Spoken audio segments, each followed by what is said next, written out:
Hello folks, Jonathan Milam here, and I do hope you're having a great day.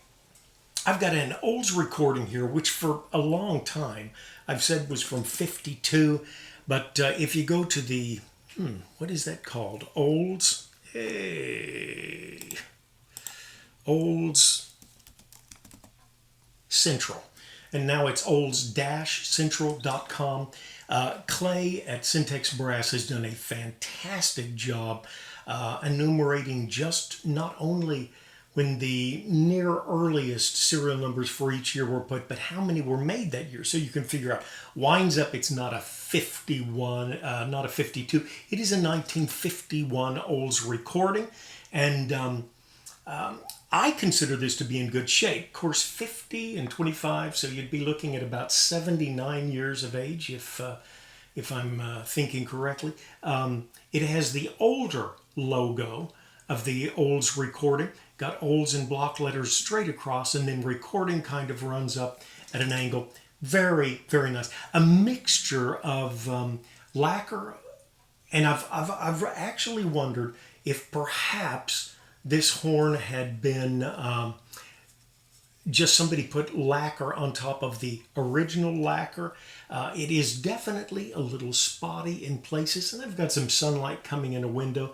I did want to keep that in because I think you can see better with it.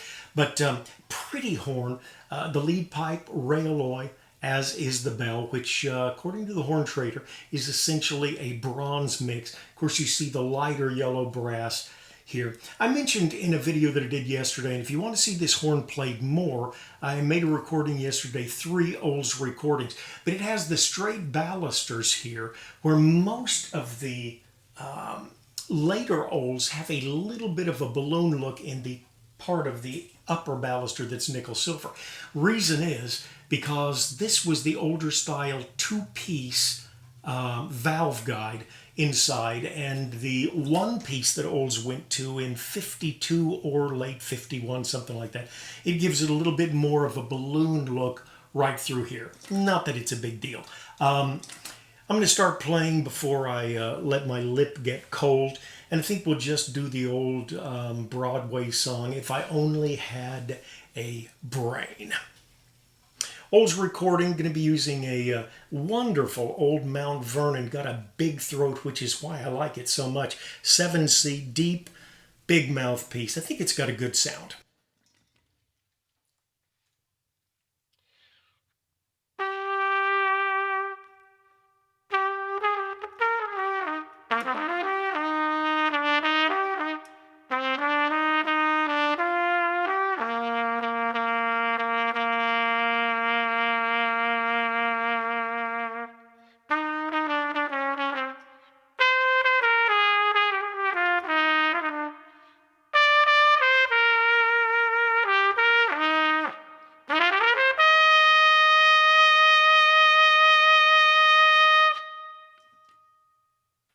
Not going to do a whole lot of playing here.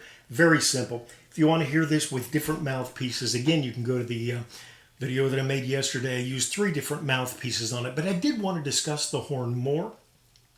As I mentioned, it's got the Rey-o-loy, which is very nice. Not going to be concerned with red rot in this area.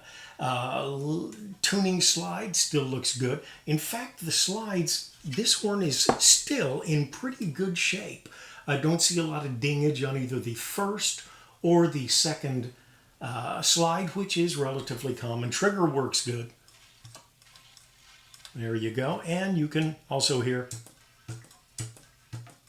compression. Now, compression is not like new. I would not have the valves redone. Well, I've had it for about 4 years and have not had them redone. There is some staining and wear, but they don't hang. And in my way of thinking, if the valves are not hanging up on you, you can play the horn, you get good tone. Compression does not mean a whole lot to me. It has to be really bad. The valves have got to really wiggle in the casing before I would consider that. That's just the way I am. I don't like new horns. I play better on used horns. But this does definitely have some staining. I just pulled out the second valve here. There you can see a little bit staining, and that is probably also wear. However, it works for me. If you want to spend 800 or 900 and have the valves redone, you can do that. And then you would have them somewhat like a new horn. In fact, wouldn't take much if you wanted to have this redone, because there's not a lot of dings. I don't believe there's been a lot of work done. The bell feels pretty good. I would imagine over the process of 75 years there has been some work done, but it is not obvious.